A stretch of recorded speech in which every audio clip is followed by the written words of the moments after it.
He just walks away. Hello, good morning. I need to get a new mouse because every time I slam my mouse on the desk, which I'm not doing on purpose. Well, I am, but I'm doing it because my mouse is dying. My dog gets spooked. It's fucking mean time, baby. Good morning. He doesn't like when I go.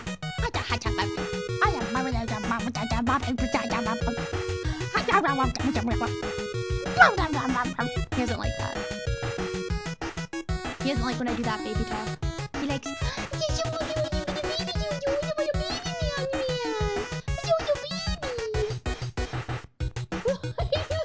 Like that. You're silly. Silly man child.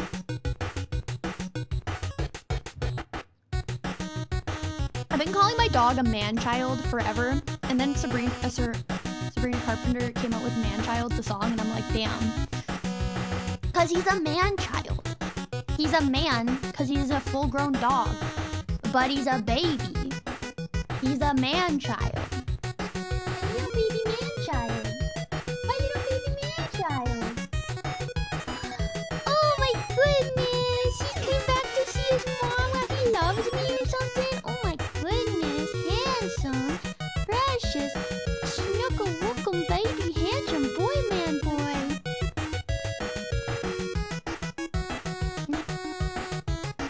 Song come out in the 80s? How old do you think Sabrina Carpenter is? Like Jen slash Jen? Dogs are the best. I love my dogs. I'd be dead without them. Taco love mom. Taco love mom. Taco love mom. Taco love mom. Taco love mom. Taco love mom. You're so handsome. Huh? Hello! I don't know who she is, to be honest. Let me show you a photo of her, and let me, okay, this is Sabrina Carpenter 2026. I'm gonna look at the 2026 photo of her, okay? So, I just want you to tell me, you said it came out in the 80s. 2026, Sabrina Carpenter.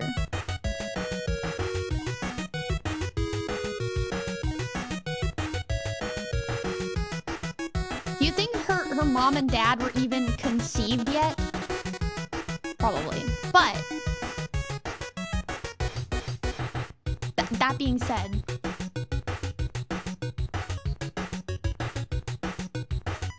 nice white lady. Yeah.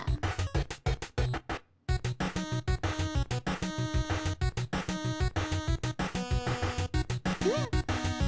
I guess I'm thinking of different the original song then. I'll look it up.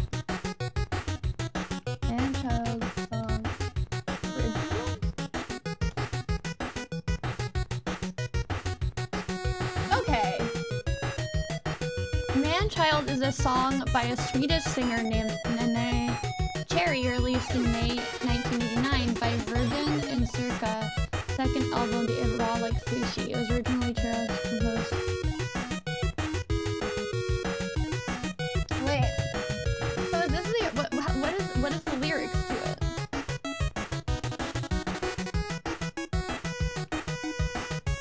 Man child.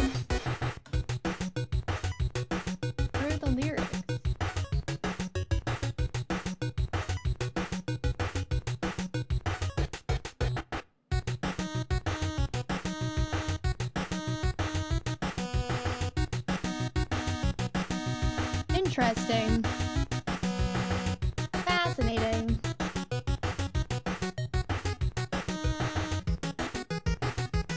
Okay. Hello, hi.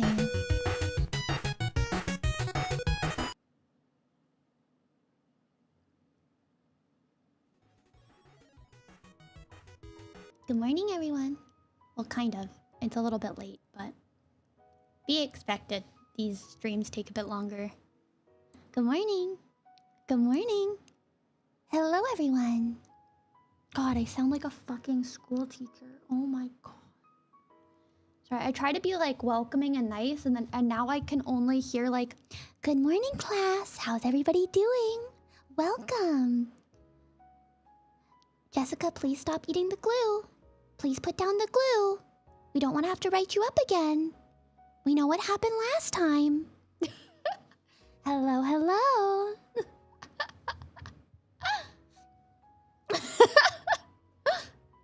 Morning, Teach. Hi, guys.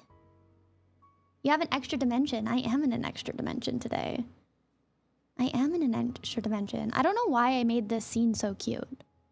Like, this feels like, I guess it makes sense, but I might use this scene again for another stream. Tee-hee. Tee-ha-hoo-ha-hoo-ha-hoo. Hoo-ha-hoo-ha-hoo-ha-hoo. Hoo-ha-hoo-ha-hoo-ha-hoo. Let me just save it so I have actually...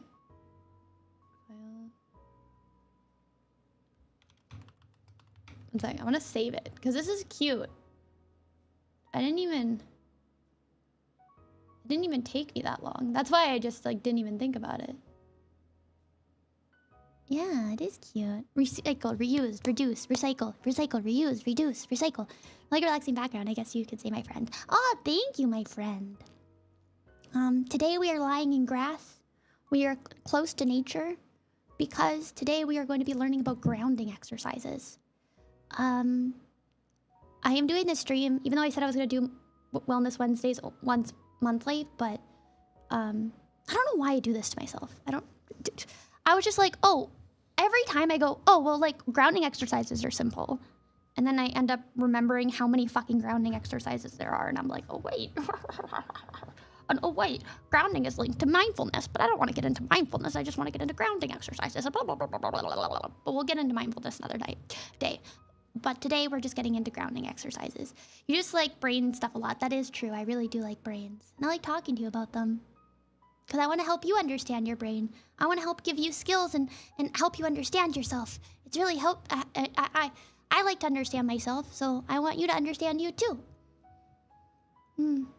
At least grounding is easier than flying, I think. That is true. Well, kind of. Depends on the person. We'll get into it. Kind of. I don't think I like put as much on the slide. I didn't mean to do slides this time. This was going to be like a very simple stream, but I ended up putting more work into it than I intended. So the slides are not as great as they usually are, though. I will say. I'm like a zombie. I do love brains. I love eating nom, and I like to go munch, munch, munch, munch, munch, munch, munch, munch, munch on the brains. That's how I understand them. That's how you understand brains. But hello! The reason why we're doing a grounding stream is because I feel like I mention grounding exercises a lot throughout my presentations. Like in our attachment theory one, I was like, oh, to manage this, do grounding theories. In our brain worms one, I was like, do grounding techniques, do grounding techniques, do grounding techniques. But I feel like that's difficult to tell you to do if you don't actually understand what those are, right? And obviously you can look it up, but I want to make it as accessible to you as possible. So grounding techniques actually like tie into a lot of stuff. They help with like anxiety. They help with overthinking. They help with intrusive thoughts. They help with spiraling. It helps with when you're overwhelmed, like especially with autism. It can help with like when you're overstimulated. There's a lot of things that grounding exercises help with. And there's a lot of different types of grounding exercises. So that's what I ran into today. I was like, oh, I'll just do one of the few different types of grounding exercises. But then I realized, oh shit, there's so many different grounding exercises out there. Like breathing techniques in Demon Slayer? I guess so, yeah, kind of. But there are breathing techniques, we will get into that. But there's different types of grounding exercises. And different grounding exercises can help with different things. And not every grounding exercise helps you. You have to find a grounding exercise that works for you. Not everything works for... There's like this one that my counselor tried to get me to do where it's like you tighten the muscles and you release them and you tighten them and then you release them to teach your body how to release your muscles and to relax. But that just stressed me out. I was like, I feel anxious. I feel anxious doing this exercise. That was like a relaxation technique. But anyways, some things just don't work. Some things do work. It just depends on you. I don't know if it's a grounding. Box breathing is a grounding technique. Yeah, breathing techniques do help ground you because it makes it. Okay, so we'll talk. Let's just. I was gonna yap for a bit, but let's just get into it. It's gonna be a shorter, like not as long of a stream today, because I want to work on the video I've been editing. Also.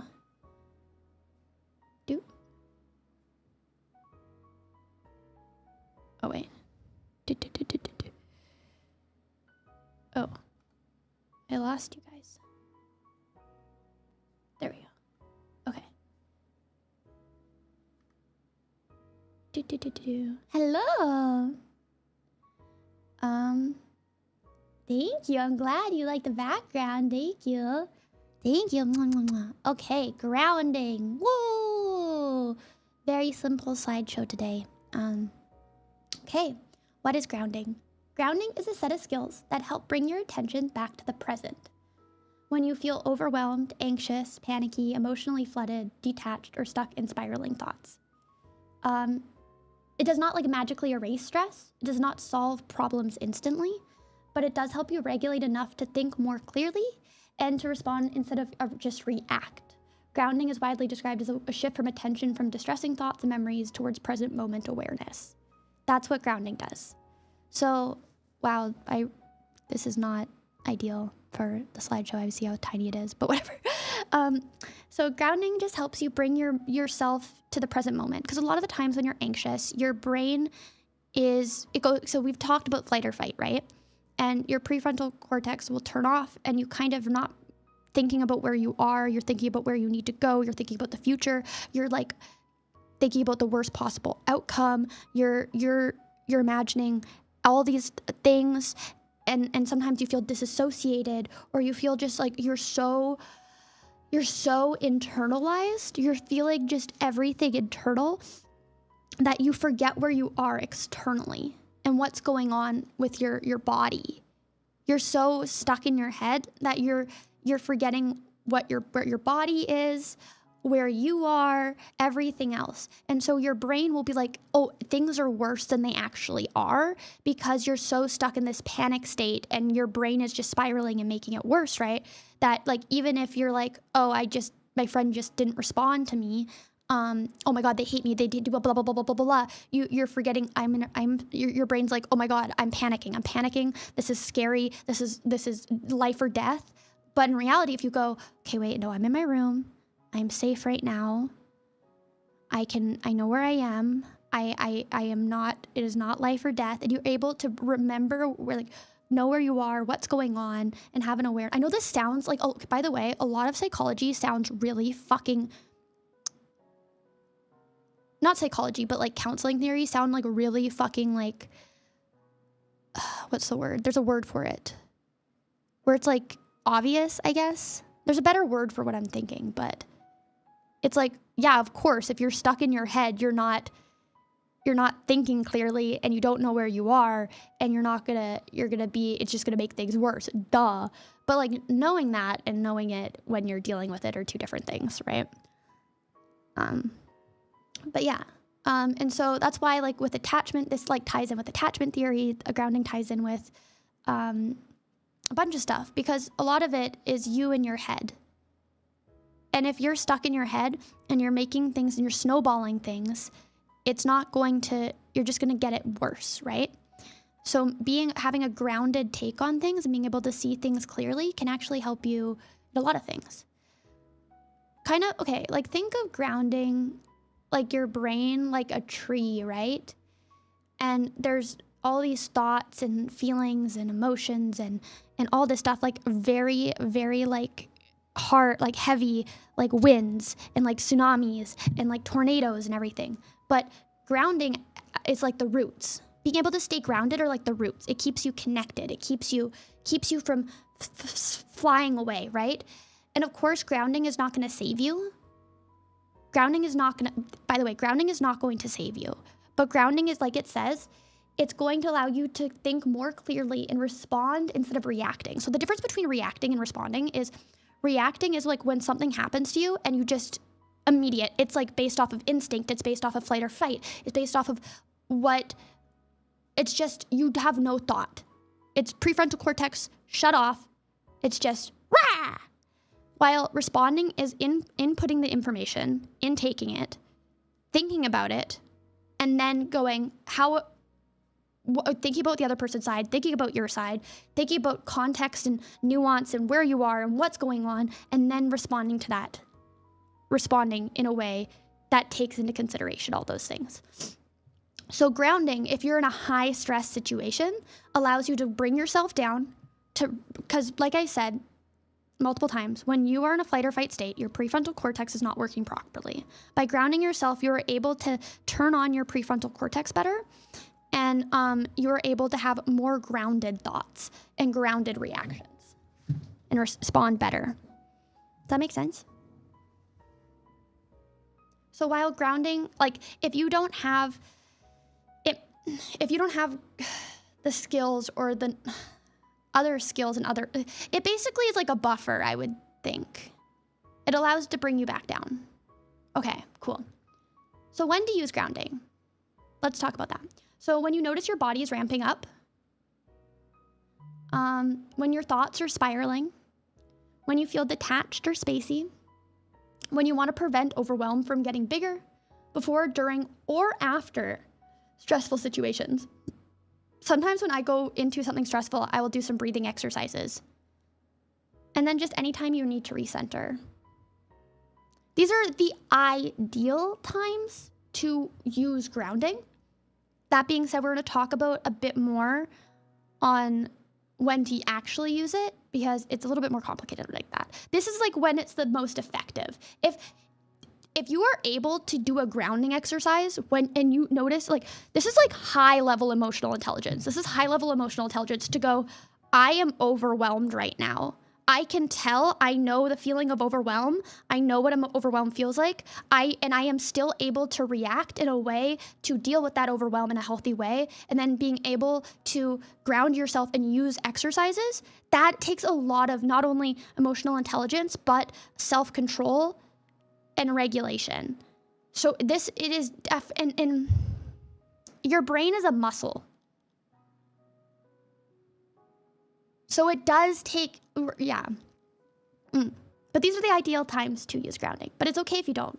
When you're really stressed, it's easy to act out of emotion, which can lead to poor choices. So be able to ground yourself helps you calm down and make better decisions. Yes, Nick. Yes.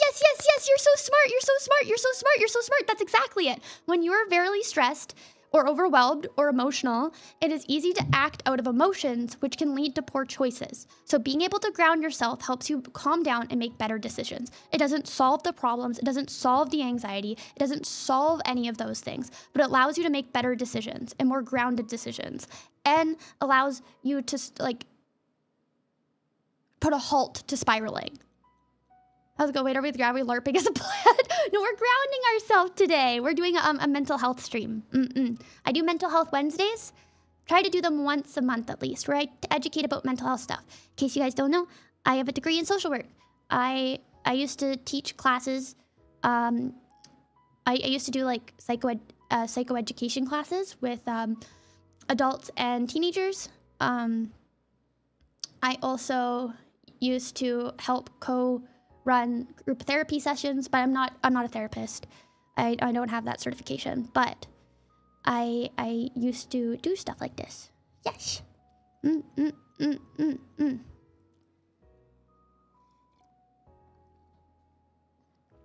Yes. Okay.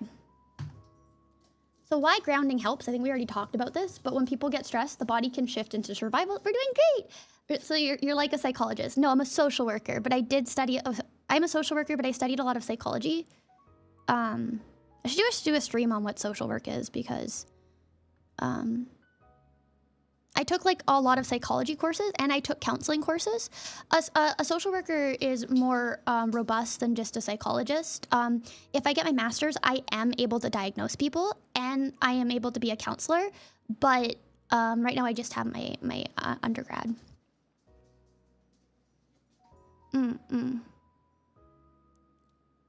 Who aren't social. I'm just a worker. I'm just a streamer. All of my knowledge comes from like my counseling like the counseling classes I took, or I just really enjoy therapy theory, or when I used to work under a counselor. Yeah. Also because I've been in fucking therapy my entire life. Yeah. But I research, I do things, I read, teehee. My favorite study, like topic to study is trauma, but that's a heavy topic. And right now we're just dealing with, we're starting off slow. Okay, so why grounding helps. When people get stressed, the body can shift into survival mode, which is what we were talking about when your prefrontal cortex shuts off.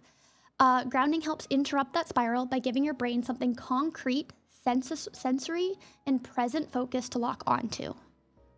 Imagine like when you start like spiraling, like you're like a balloon, right? And you start taking off. Grounding helps you bring the balloon back down. It doesn't mean that the balloon disappears. It just makes the balloon more grounded and more able to access and more understandable instead of it flying away and not being able to deal with it at all, right?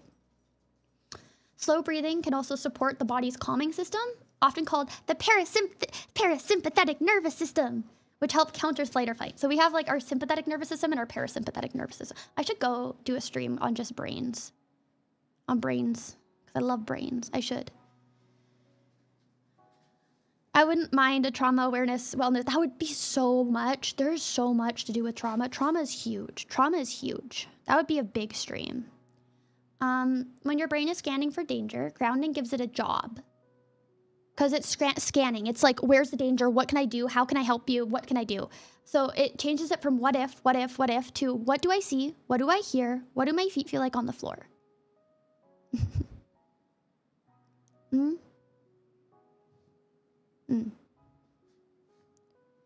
When do you, oh, we already did this one. Yeah, we already, I accidentally, okay. Disclaimer, okay. So we talked about when to use it. It's like before, during stressful events, anytime you need to recenter, blah, blah, blah, noticing when your body's ramping up, when your thoughts are spiraling, when you feel detached or spacey, when you want to prevent overwhelm from getting bigger, all those things. But like I said, your brain is like a muscle and grounding is a skill. Grounding is like something you have to work towards. So that's why it's really important to practice grounding skills when you're not stressed. Because skills work better when your brain and body have practiced them before the emergency.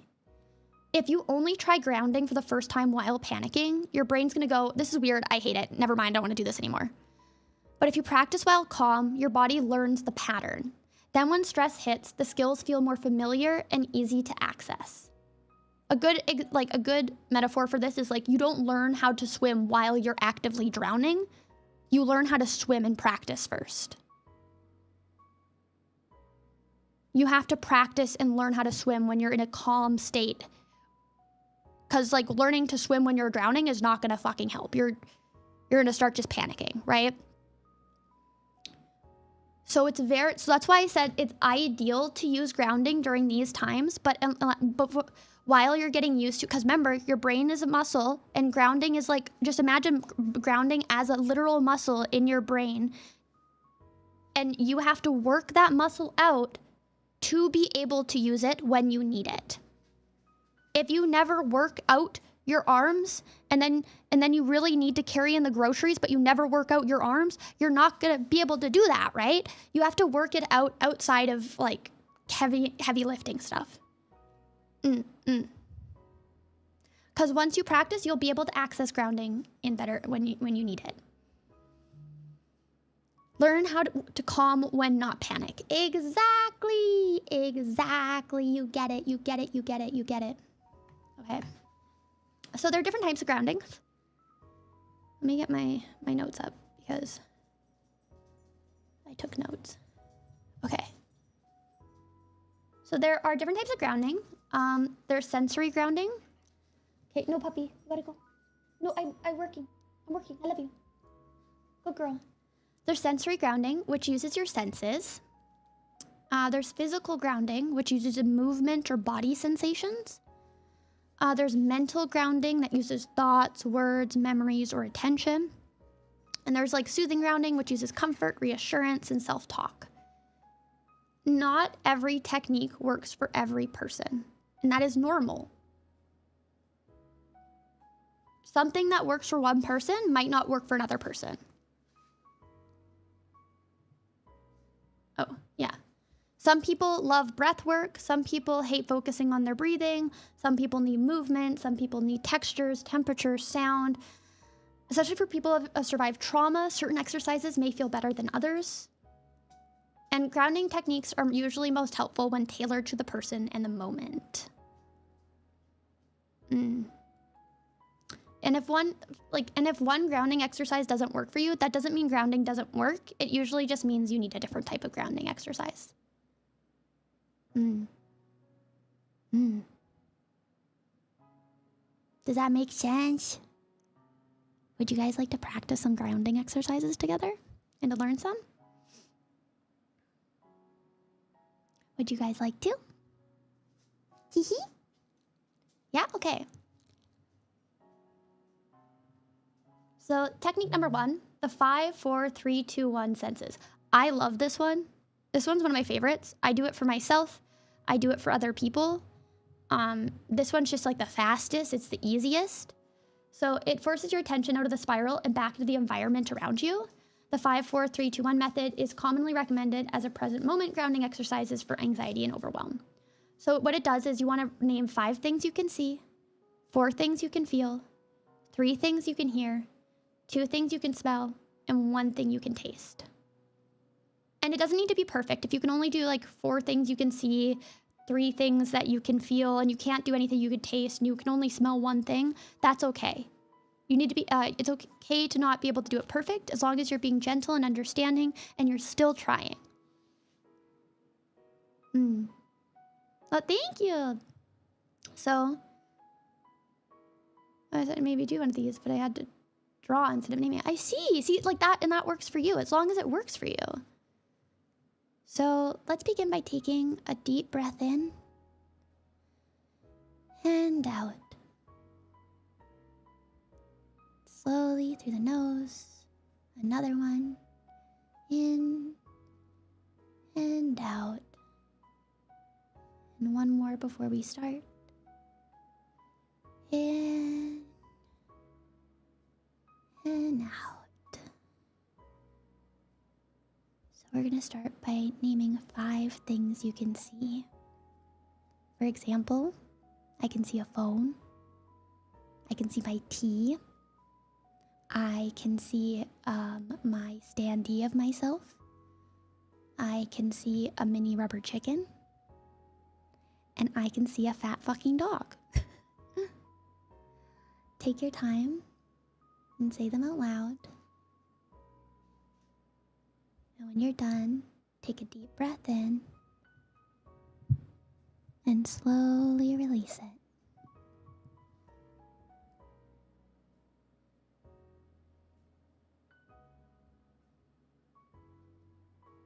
Next, pay attention to your touch and name 4 things that you can feel. For example, you could say, I feel the cold metal of my table under my feet. I feel my sweater on my body. I feel the yoga ball I'm bouncing on, or the grass under my grass under my arms, or the dirt, or I can feel the tickle of bugs. I'm just giving examples. Go ahead and say out loud what you feel. Take a deep breath in and slowly release it.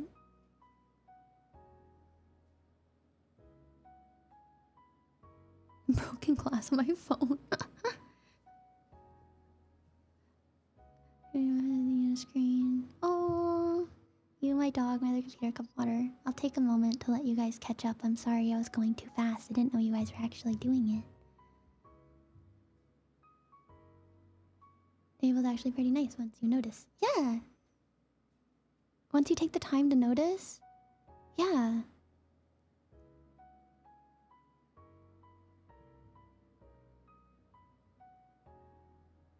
And reach out and touch things if you're not have anything just like on you. You can touch things around you. You can feel it. You want to reach out and like touch your mouse pad or anything around you. Just feel the fabric. Angel, the cold breeze, the warmth of care, the coziness of the stream, and the tiredness of my eyes. Yay! Hello, hello. Now let's do sounds. Oh, take a deep breath in and slowly release it.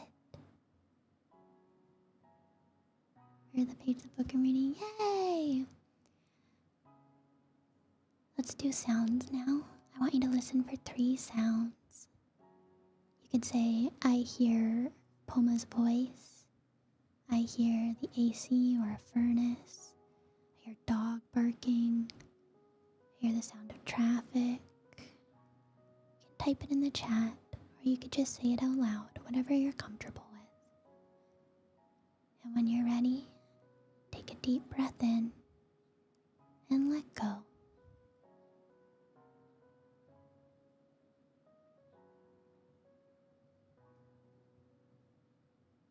Hi Joshua, we're doing a grounding exercise right now. It's good. How was your day? Oh, it's okay.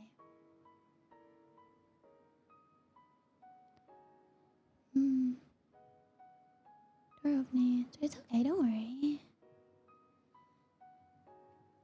Now, I want to mention 2 things you can smell. Remember, you can move around to smell it. Say it out loud or type it in chat. I smell my hands, and I smell my coffee. Well, it's not even coffee, it's tea. And take a workout while you listen to this.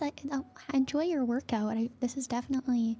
Yeah, Joshua, we're just talking about mindfulness. We're just doing some exercises. Coffee. TV. Aww.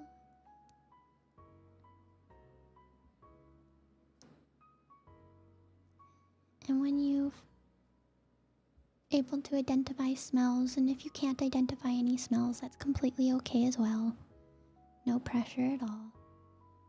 Sometimes it's hard to identify smells.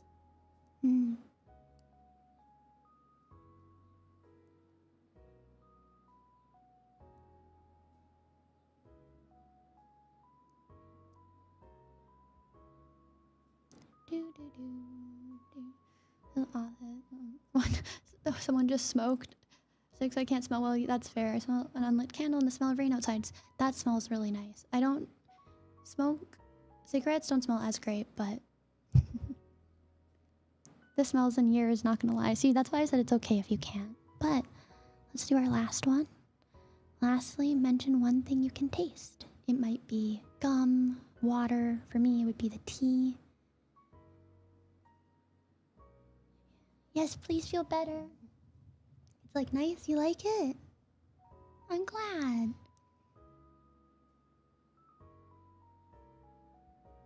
My way to work. Ooh.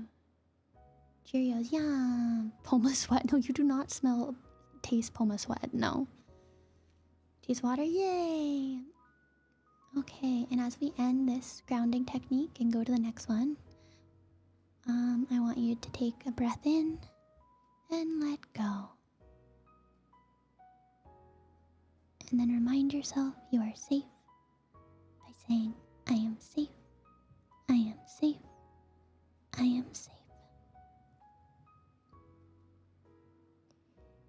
And that's a 5, 4, 3, 2, 1 senses.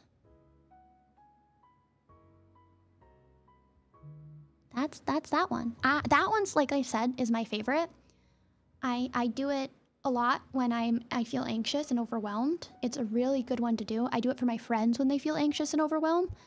I always will be like, they'll be like spiraling, and I'll be like, yo, yo, yo, yo, yo, yo, yo. Can you name 5 things you can see right now? And they'll be like, I can. And then, like, as it goes on, by the last thing, they're like, they'll start off being like, and then by the end, they're like, and I'm like, do you feel better now? And they're like, yeah.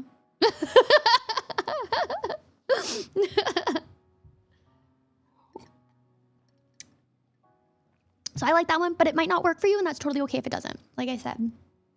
The next one is paced breathing. It's there's a few ways you can do it. You could do inhale for 4 seconds and exhale for 6. But what's most important is just breathe in slowly and breathing out even more slowly. It's more important. I think I've talked about it before, but breathing out is more important than breathing in. Because stress often comes with fast, shallow breaths. When you're stressed or you're about to run or you're about to do big exercise, you tend to be like, so doing that actually creates energy, and you can induce stress by doing that. Slowing the breath can help reduce your physical sensations and support a calmer body state. I wrote down that resources recommend. Okay. And breathing out actually can increase parasympathetic activity. Do not force giant breaths if they make you feel worse. Gentle, slower breath is often better than dramatic. And for some people, focusing too hard on breathing can actually increase anxiety. If that happens, you can just switch to a different type of grounding exercise. But let's do another one together, okay? Yeah, okay. So when you experience our sympathetic stress, our sympathetic nervous system activates. As a result, your heart rate and blood pressure increase. Your breathing is likely to become shorter, faster, shallower as the body tries to get as much oxygen in so it can function optimally and overcome the threat. Before, during, or after a stressful event, you can choose a behavior that communicates to your brain that you are safe and not under attack or pressure. And paced breathing is something you can do to activate the sympathetic nervous system's counterpart, the parasympathetic. Okay. The resource I got mentioned literally just what I said. Anyways, let's do one together, okay? So begin by noticing your belly, your stomach. Often, a lot of the time, your breath doesn't fully fill the belly. A lot of times people end up breathing from their shoulders. I noticed that through singing lessons. So it's very important. I sometimes put a hand on my stomach. And so when under stress, also it's very common to do this. I want you to breathe in deeply, filling your breath and belly with air. Breathe in.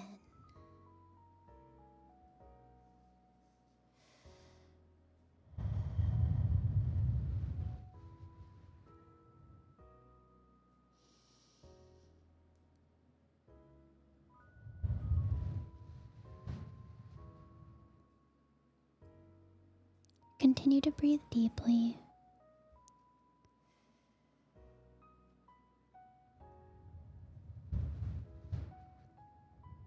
Filling your belly throughout the practice.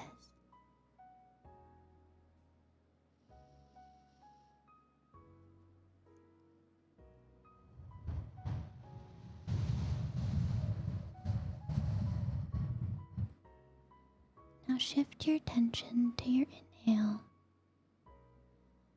Notice how your nostrils cool slightly as the air enters your nose. On your next inhale, begin to count slowly to 3. Inhale, 3, 2, 1. Release the breath with control as you count down from 6. Try to breathe slowly enough that you have air left in your lungs when you reach 1. Inhale, 3, 2, 1.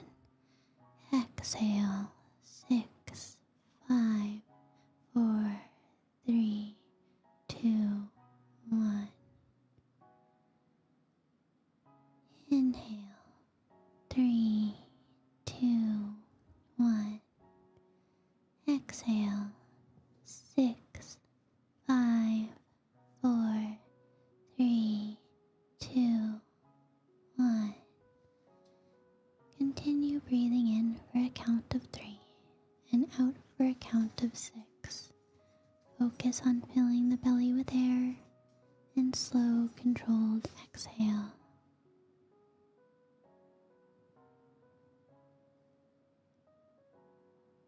Inhale, 3, 2, 1.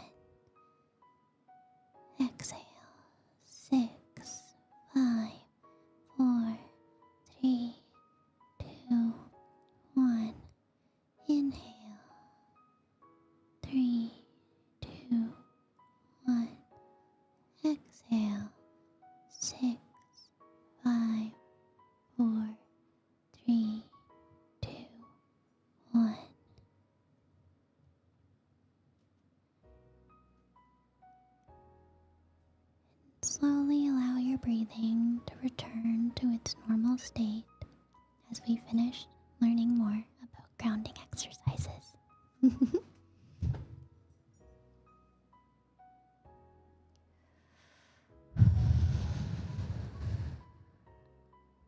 You guys feel calmer now?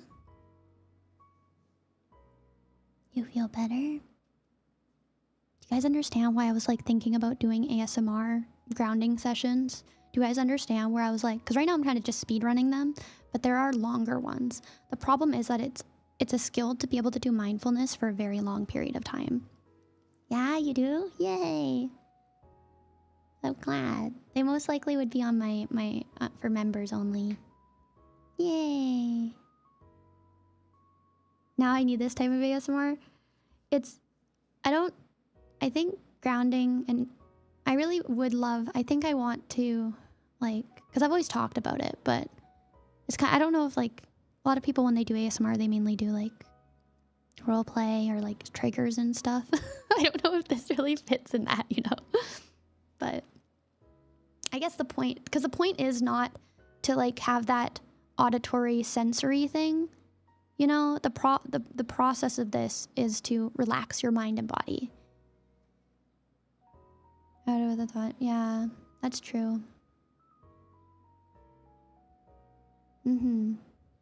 Yeah.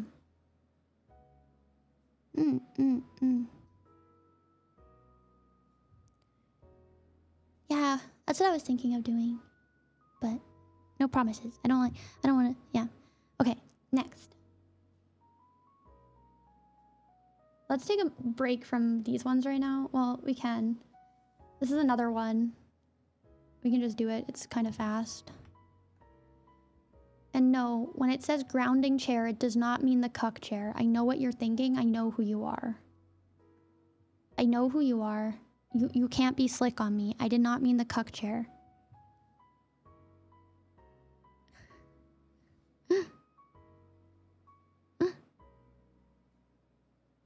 So, I was gonna say it. I knew it. I know you guys. So, this is the grounding chair. What it does is... Let me get to my notes. I kind of, like, was weird with my notes this time. Okay. It's a body-based grounding exercise where you intentionally notice the support of the chair beneath you and reconnect with the physical sensations in the present moment. Yeah. That's what it is. It's like helping you reconnect. Kind of similar to the 5, 4, 3, 2, 1 one, but it's a little bit different. So let me go. Let's just do it. Okay. So I want you to sit comfortably in your chair. Scoot back to where your back is in full contact with the chair's back. And if you're not in a chair, that's okay too. You could sit on a couch or against a wall or wherever you are. It is completely okay. Ensure you are comfortable. Your feet should be touching the floor unless you're short like me. I want you to take a slow breath in. 3, 2, 1. And then let that breath out. 6, 5, 4, 3, 2, 1. And close your eyes. How does your body feel to sit in the chair? Take a moment to notice where you feel your body is making contact with the chair's surface. Is it your back, thighs, your arms? What does the texture feel like? Is it leathery? Is it plasticky? How does it feel on your body? And where are you sitting? Notice where there's support from the chair. Are your arms fully supported or part of your arms hanging off? Is the seat of the chair turned to the back of the knees, or seat of the chair to the back of the knees, or part of your thighs have no contact? Think about it and answer it to yourself. Next, I want you to press your feet into the ground and imagine negative energy draining from your mind through your body. And even if you don't believe it, I want you to picture it, okay? I want you to picture wherever there's negative energy, wherever you feel negative, Where you feel anxiety, or you're probably not because you've done like 3 grounding exercises back to back, but besides the point. If you had any negative energy, I want you to imagine it and picture it. And I want you to picture that energy going through your body and your feet and into the ground. What does the energy look like? Is it a color? Is it a pattern?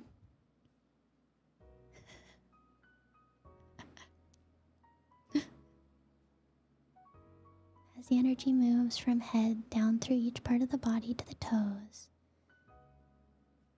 feel heaviness it carries with it. Now notice the body parts relax after the heaviness and energy have moved through them and into the floor.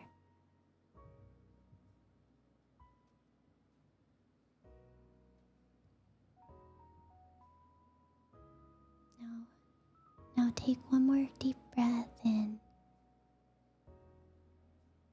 before we continue with the next exercise.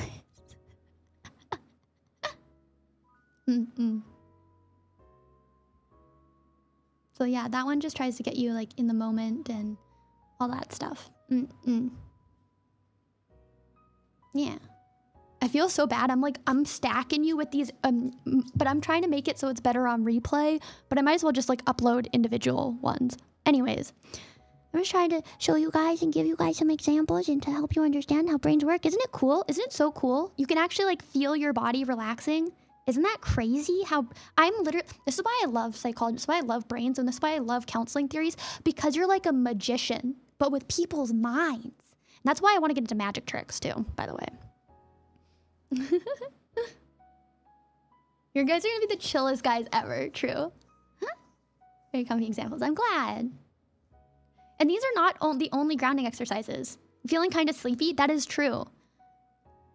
Grounding actually can also help if you can't fall asleep. Doing exercises like this, what I just did, the grounding chair, but doing it in bed, can help you fall asleep.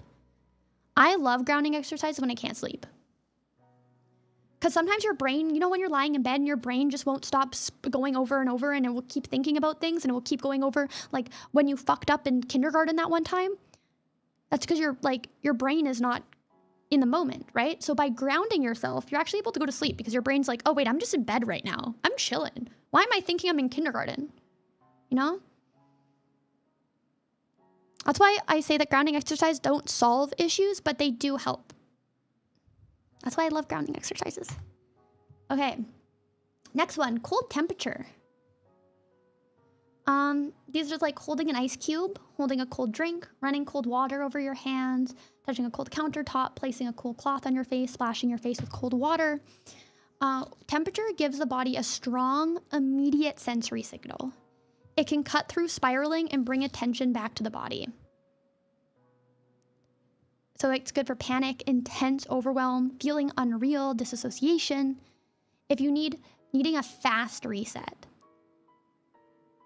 So you're already winning? You're fucking winning. You're winning this. Stress makes sleep hard. Exactly, stress does make sleep hard. So this sometimes helps some people. Like some people really love like splashing their face with cold water or dunking their head in an ice cold bath. That ain't me, but like I get why people like it. So for instance, let me just do like how ice cube grounding works. So you want to start with an ice cube. So you take it from the freezer or just something cold if you don't have an ice cube available.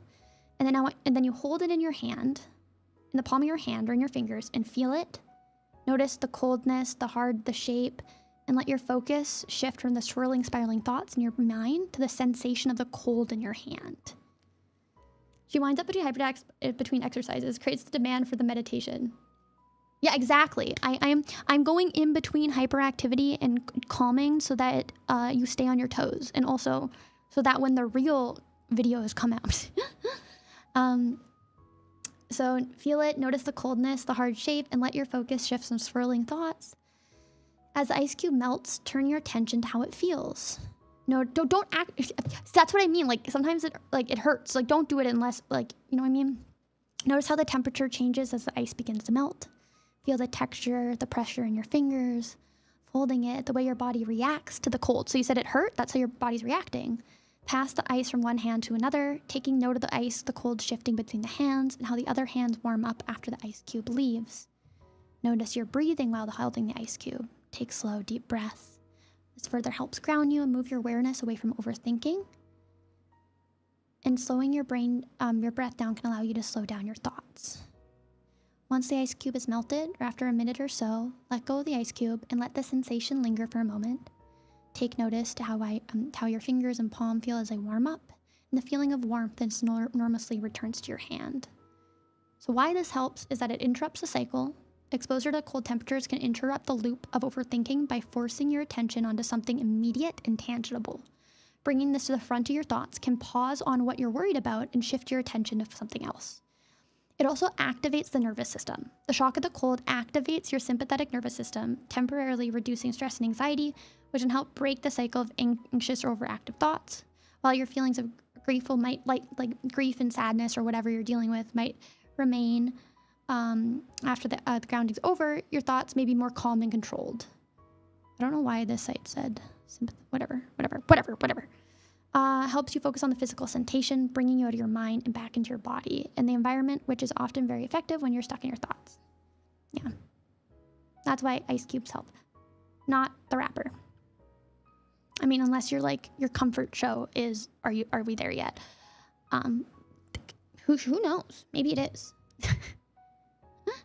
It's so low it hurts. That's so fair. Don't feel like you have to do that one. That's why I decided to spread through it. Next one is holding and describing an object. This one's pretty easy. You just grab an object and you just describe it. Like, let me grab my phone, okay? For instance, I'm grabbing my phone. The color of it, like the color of my phone is like black on the screen, but I have like a cute checkered print, blue and checkered print phone case. And then I also have a sticker that Shiro got me from Japan, and it's really great and I love it. And I have that on here. That was sent to me from a convention. And the texture of the phone case is plasticky. It's like rubbery on the sides. The little sticker thing, you can hear it. Because it's like, I don't know how to describe it. Cinema Roll does different expression things. The texture is smooth and glass, plastic on one side. It's not too heavy. The shape is like rectangle. And then it does have some scratches, some fingerprints. It definitely does need to be clean. My phone keeps going off. I have messages from my friend group chat on there. Yeah. Yeah. You seem so childish. Fuck you. Sorry, I have whimsy and love in my heart. Jesus Christ. But yeah, describing an object can really help as well. It slows the brain down and redirects your your attention to the present. But it does make you like weirdly obsessed with an object for a while. You feel like an author writing a story. Your phone sounds. Thank you. Next is grounding phases. A grounding phase is made up of a few words which are positive and remind you that you're surviving in the present. I found it better. It acknowledges the feelings you're experiencing, such as fear or panic, and also reminds you that you are safe. For example, you might use the phrase, I'm feeling frightened and I am safe now. The word and is important here as it sometimes calls dual awareness of two different things at the same time. Alternatively, you might want to use statements that remind you of your strength. I've survived the past and I'm safe now. So I find it helpful to leave copies or post-it notes of their phrase around the house. This can allow them to become more familiar with it so you can recall it more easily when you need to ground yourself. Some other ones are I'm having a stress response. This is not like a prophecy or the future. I do not need to solve everything right now. The feeling is real, but it is temporary. I can get through the next 60 seconds. I'm safe enough in this moment. My body is alarmed, but I am here. Another kind of like word one is naming like what is true right now. So looking around and saying, my name is blank. So my name is Poma. Today is March 11th. I am in a field. I am lying on grass. The sky is blue. I am safe in this moment. This feeling is intense, but it will pass. doing that can just ground you, and it makes you aware of where you are. A lot of this is just like getting out of your head and realizing where you are. And like, you know, the end is coming. Do not do that. That will not help. That will not help. That will make it worse. Because grounding is not just sensory. It can also be cognitive. You're orientating yourself to facts, time, place, presence, and reality. Hi! Trauma-informed grounding often uses here and now, including identifying current date, place, and present surroundings. And this is especially useful for disassociation, flashbacks, emotional flooding, or confusion during panic. Yeah, that one's pretty good. I like to use that one sometimes too. Next is counting and categorizing.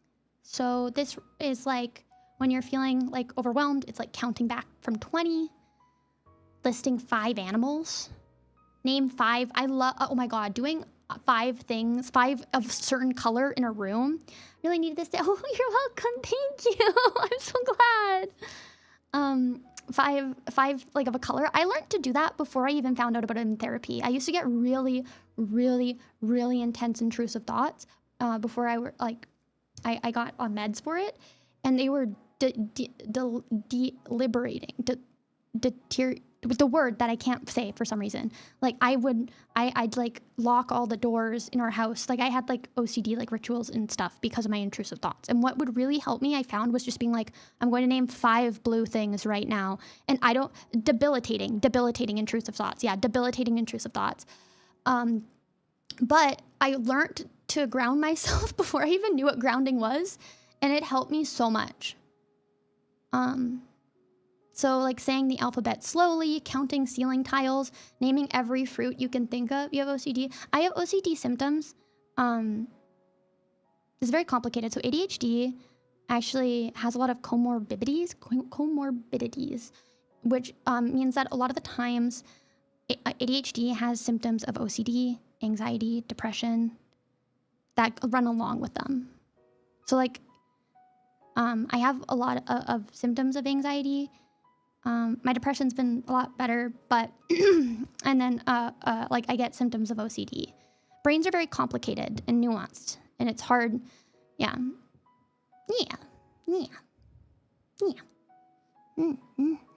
That was when I was a lot younger, and I was dealing with more stressful situations. You straight up have OCD. Oh, okay, I see. It's yeah, OCD is very. It can be really, really fucking hard, but you're not alone. You will survive, and also grounding exercises do help. Not saying it will help like solve it, but it does help. Yeah. Yeah. I see. Brain is complex. Brain is very complex. OCD is hard because like. You will feel like the worst person in the entire world constantly, and that you are literally cognitive behavioral therapy. Yeah, we talked about it in last Wellness Wednesday last week a little bit. Yeah. Anyways, so counting or categorizing is good for rumination, panic, racing thoughts. Yeah. Next, movement grounding. So grounding by stretching your arms, rolling your shoulders, marching in place, standing up and sitting down together, pressing your hands together, walking around the room and naming what you see. The important part about doing movement grounding is that you have to be like mindful of what you're doing. Like feel when you're walking around, feel your feet going on the ground. Feel when you're stretching your arms, feel the muscles, like focus on those things. Because you could just do them and just do it out of like anxious energy. But if you're not paying attention to what actually your body is feeling, it's just you expressing anxious energy. But it's good anyways to express anxious energy. It can discharge it while keeping you, but it's very important to be anchored in the present. Like yoga. Yoga's so good. Like guys, we shit on normies so much. And I get it. We shit on normies for loving exercise. We shit on normies for loving yoga. We shit on normies for loving meditation. We shit on normies for eating healthy. But guys, to my dismay, I must begrudgingly admit that does help you be happy. That does help your mental state. There's a reason why normies do it. Yeah.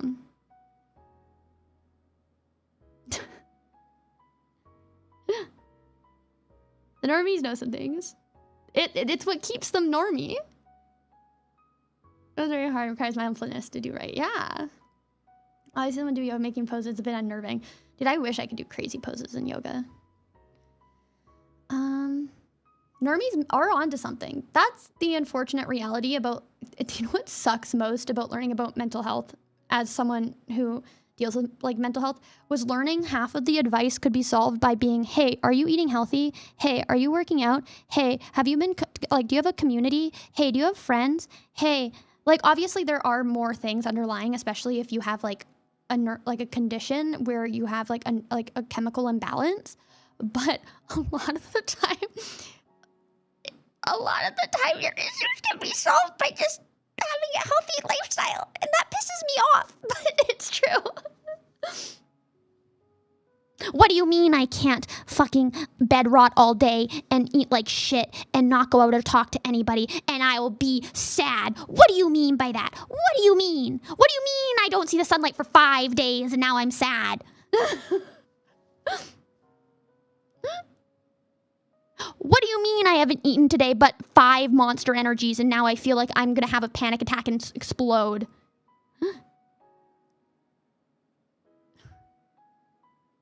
Obviously, again, like, yes, stress can also happen too. There's a lot more to it than that. But I feel like if you even, regardless of if you do have underlying neurological conditions or chemical imbalances, or you're dealing with stress, or you're dealing with external factors, by not taking care of yourself, you're just making it worse.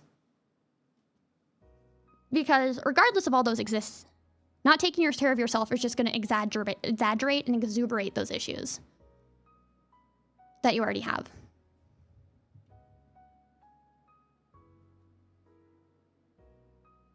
But anyways, movement, grounding is really good. Exercise, really good. If you can exercise, like run or like work out, because you have to be like lifting weights is really good for grounding as well, because you actually need to be present and focus on which part of your muscle you're working out. So you're very aware where your muscles are. You're aware of what you're doing. You're focusing on that and not on like anything else. That's why gym bros, when they say that the gym is their mental health or their therapy, I mean, they are grounding themselves. And they're releasing chemicals in their brain that do make them happy. One of the big reasons I work out. Exactly. So, yeah. Okay. This one's a long thing, so I think I'll just do it another time. I'll do it in a video, but it's a body scan. It's a grounding exercise where you slowly bring your attention to different parts of your body and notice the physical sensations there. So it's like noticing your feet, noticing your legs, noticing your stomach, noticing your shoulders, noticing your hands, noticing your face. And it's all noticing all of that and just at each one individually and focusing on each one individually and going up your entire body like you're a scan. And that helps you feel in touch with your body. Well, that would not be like a full stream because it wouldn't be an hour. Yeah. But, okay. By doing a body scan for an hour, I feel like I'd pass out. I'd fall asleep, on God. Not like if I was to be like, not me doing it and saying it, but like someone else, like if I was listening to me do an hour-long body scan, I would fall asleep.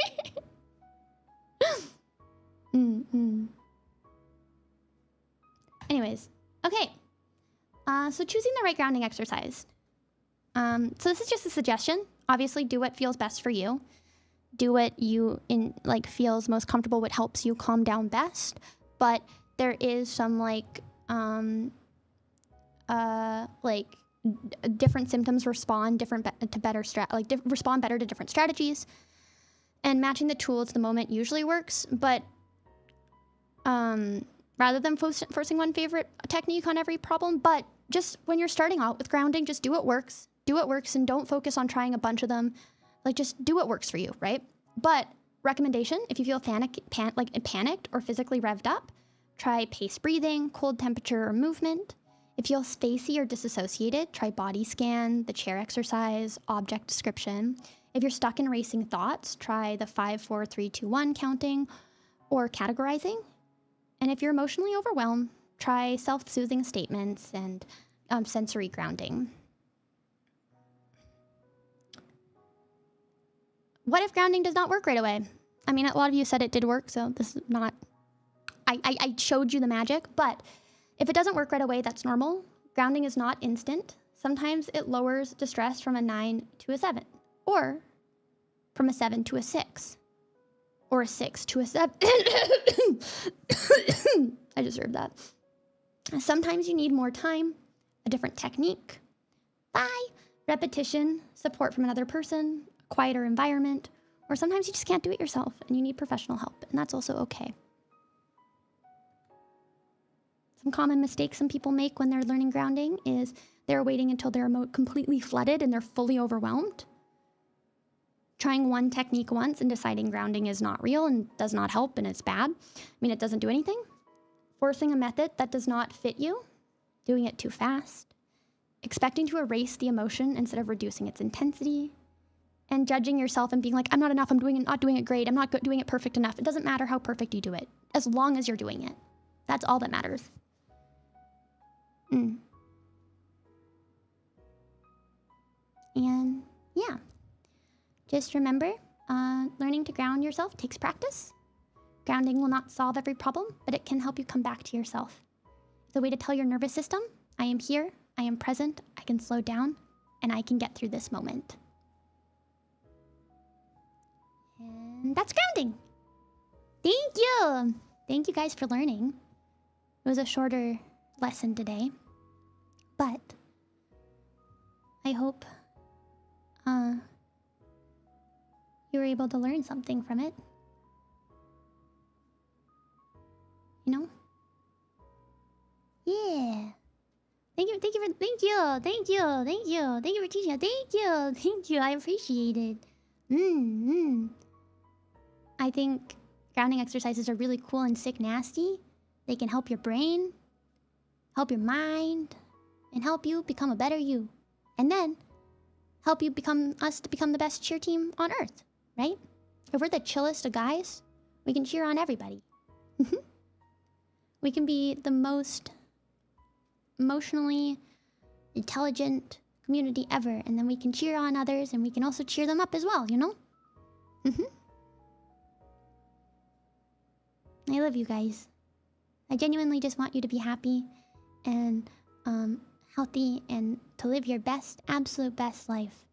And I can definitely understand how difficult it is to, like, exist and try to manage overwhelming thoughts. I get them too. I deal with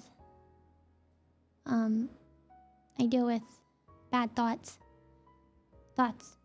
Despite my energy of I know I'm top shit, I do still get thoughts. They don't go away.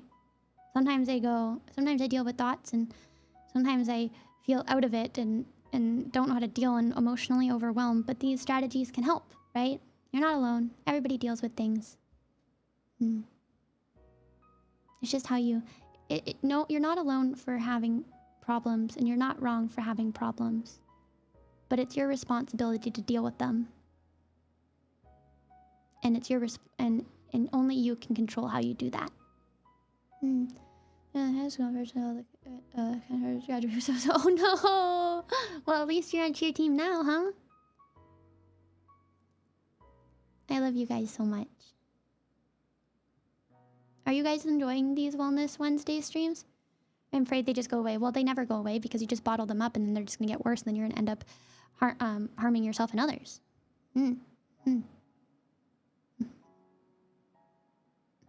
Yeah, you guys are? I'm glad. They're a little bit shorter than regular streams, but... Hmm. Yeah. They do take more work for me though. Like, because I am like researching and stuff. So like while the stream is shorter, the prep time is longer. Yeah, I love these streams. I hope you keep doing them. Yeah, I want to. This is something I'm really, really passionate about. I love you guys so much. You all mean so, so, so much to me. I'm gonna spend the rest of my day working on stuff, but I hope you're able to use these skills and take them with you.